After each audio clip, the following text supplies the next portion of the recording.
आज बात करने वाले हैं एलआईसी कन्यादान पॉलिसी के बारे में और सुकन्या समृद्धि योजना के बारे में। इन दोनों के बीच का कंपैरिजन बहुत सारी जगह किया गया है, बट कुछ बारीकियां हैं जो अभी तक हमें नहीं पता है। आज हम उन्हीं बारीकी पे बात करेंगे और एक एक पॉइंट को समझेंगे कि क्या दोनों में क्या अंतर है, कौन किससे बेहतर है या कौन किससे बेहतर है। तो आज हम बात करने वाले हैं कन्यादान पॉलिसी और सुकन्या समृद्धि योजना के बारे में। ठीक है दोस्तों, सबसे पहले यहाँ पर हम देखेंगे, समझेंगे एज क्राइटेरिया। जी हाँ, एलआईसी कन्यादान पॉलिसी के अंदर कोई एज क्राइटेरिया नहीं है। हाँ, पिताजी की उम्र 18 साल से लेकर 50 साल के बीच में होनी चाहिए। ठीक है, और यहाँ पर सुकन्या समृद्धि में हम देखेंगे कि मिनिमम एज, मतलब बिटिया की, खासकर लड़कियों के लिए पॉलिसी है तो उनकी एज 10 साल से कम ही होनी चाहिए। अगर ज़्यादा रहेगी तो ये पॉलिसी सुकन्या समृद्धि योजना उनको नहीं मिल सकती है। सेकंड चीज़, यहाँ पर हम देखेंगे कि हमने जो बात करनी है, यहाँ सिर्फ लड़कियों के बारे में बात होती है सुकन्या समृद्धि योजना के बारे में, जबकि एलआईसी कन्यादान लड़की हो या लड़का, ये पॉलिसी दोनों के लिए है। राइट, यहाँ पर नेशनलिटी क्राइटेरिया देखेंगे तो ये बोथ एनआरआई, इंडियन सिटीजन दोनों को मिल जाती है, जबकि सुकन्या समृद्धि सिर्फ इंडियन लोगों को ही मिल सकती है जो भारतीय नागरिक रहेगा। जैसा हमने बताया था कि यहाँ पर फादर ऑफ गर्ल चाइल्ड इसके नाम से पॉलिसी होगी, यहाँ पर गर्ल के नाम पे ही पॉलिसी होती है। राइट, आगे बढ़ते हैं।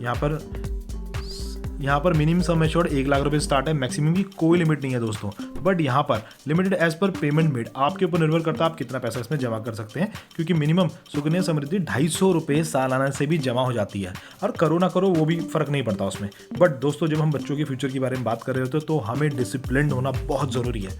अगर हम साल के 250 रुपये की बात कर रहे हैं तो सोच सकते हैं हम क्या ही हमको मिलेगा। तो हमें एक अपना बजट बनाना है इस चीज़ को लेकर कि भाई इतना हमको जमा करना ही करना है, तो उसी के अकॉर्डिंग हमारे आने वाले टाइम पे बच्चे को रिटर्न मिल सकती है। ठीक है दोस्तों, आगे की तरफ बढ़ते हैं। राइट, इसमें पेमेंट की कोई लिमिट नहीं है, देयर इज नो लिमिट, आप कितना भी इसमें कर सकते हो, वो आपके बजट के ऊपर है, आपकी मैक्सिमम जितनी इनकम है उसके ऊपर है। यहाँ पर आप साल के सिर्फ 1.5 लाख रुपए ही जमा कर सकते हो, सुकन्या समृद्धि में सिर्फ 1.5 लाख रुपए ही जमा कर सकते हो, और कन्यादान योजना में आपके ऊपर डिपेंड करता है, आपकी इनकम के ऊपर डिपेंड करता है आप कितने टाइम के लिए भी ले सकते हो इसको। अच्छा, यहाँ पर ऊपर बात करेंगे अकाउंट मैच्योरिटी के बारे में। यहाँ पर 13 साल से लेकर 25 साल तक का आपका ऑप्शन है। ऐसा नहीं है कि आपको 10 साल के लिए ही इस पॉलिसी को लेना है, आप 13 साल से लेके 25 साल के बीच में कोई भी एज चूज कर सकते हो। एज अकॉर्डिंग टू, मतलब आपके ऊपर डिपेंड करता है आपके बच्चे की उम्र कितनी है और आप किस टाइम पे उसके लिए प्लानिंग करना चाहते हो। राइट, यहाँ पर आपको सुकन्या समृद्धि में 18 साल में और 21 साल में जब भी शादी होने का टाइम आता है तब ये यहाँ पर आपको रिटर्न दे दी जाती है। राइट, लोन की फैसिलिटी इसके अंदर मिलती है आपको एलआईसी कन्यादान योजना के अंदर, लेकिन सुकन्या समृद्धि में आपको कोई लोन की फैसिलिटी नहीं मिलती है। राइट, इसके बाद हम देखेंगे कि पॉलिसी मिनिमम टर्म, इसमें एलआईसी कन्यादान योजना में आपने जितने सालों के लिए पॉलिसी ली है, लास्ट के 3 साल आपको कोई पेमेंट करने की जरूरत नहीं होती है, जबकि इसके अंदर मैंने बताया था कि सुकन्या समृद्धि के अंदर आप 250 रुपये साल के भी जमा कर सकते हो, नहीं भी करोगे तो कोई बड़ी बात नहीं है, लेकिन मैक्सिमम साल के जो 1.5 लाख से ऊपर आप नहीं कर सकते हो। राइट, यहाँ पर हमने बात की है सुकन्या समृद्धि और कन्यादान पॉलिसी के बारे में। कन्यादान पॉलिसी जो है वो एलआईसी का एक प्लान है जिसको जीवन लक्ष्य के नाम से जाना जाता है, और यहाँ पर सुकन्या समृद्धि दूसरा प्लान है गवर्नमेंट का है जो बेटी बचाओ बेटी पढ़ाओ प्लान के नाम से जाना जाता है।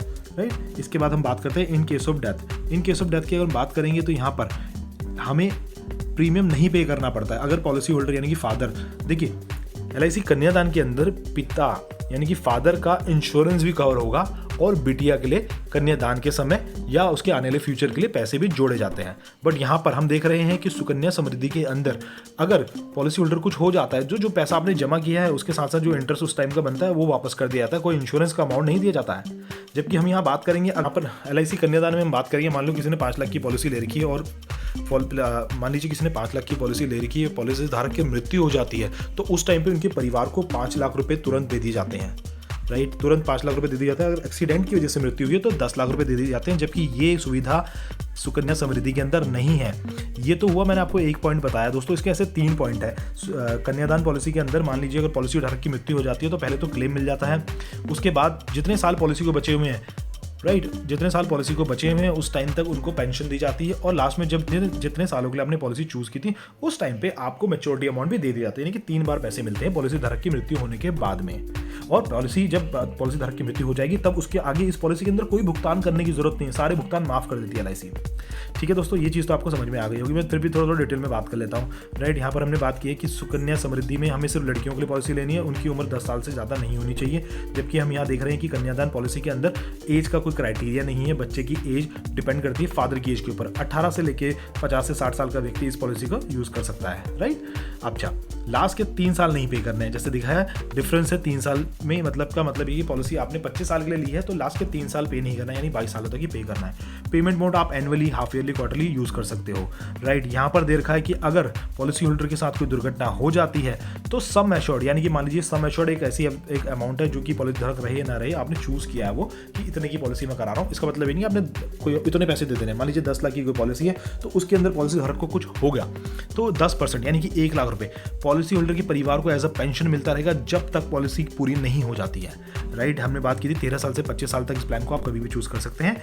यहाँ पर 6 साल, 10 साल, 15 साल अकॉर्डिंग पॉलिसी होल्डर की वो इस प्लान को ले सकता है, बच्ची हुई इसकी जितनी बच्चे की उम्र रहेगी उसके अकॉर्डिंग इस प्लान को ले सकता है, राइट।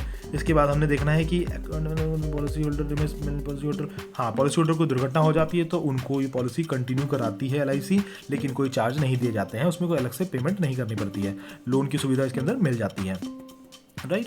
अब यहाँ पर 1 लाख रुपए से पॉलिसी स्टार्ट होती है। अभी मैं एग्जांपल दिखाऊंगा कैलकुलेशन करके कि कैलकुलेशन के बाद भी क्या क्या डिफरेंस इसके अंदर आते हैं, ठीक है। ऐसे ही हम लोग बात करते हैं इसके अंदर, इसमें फ्री लुक पीरियड है, यानी 15 दिन के अंदर आपको पॉलिसी अच्छी ना लगी तो आप वापस कर सकते हो।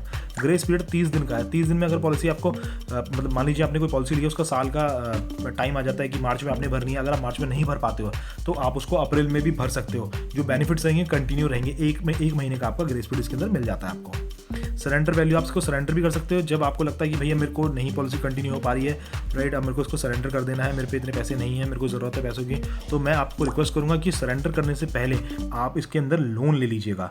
लोन लेने का फ़ायदा ये होगा आपको कि आपके जो बेनिफिट्स है वो कंटिन्यू रहेंगे और पॉलिसी भी चलती रहेगी, आप धीरे धीरे उसको चुका भी सकते हैं, राइट। अब हम सुकन्या समृद्धि के फीचर्स को भी पढ़ लेते हैं। इसके अंदर ये क्या आता है कि मैक्सिमम, जैसे मैंने बताया कि 250 रुपये साल के मिनिमम आप भर सकते हो और मैक्सिमम 1.5 लाख रुपये, या 250 रुपये कोई मिनिमम क्या साल के जमा करेगा। एक आपको डिसिप्लिन होना पड़ेगा, एक अमाउंट फिक्स करनी पड़ेगी, यार इतना मेरे को अपने बच्चे के लिए चाहिए तो चाहिए, राइट।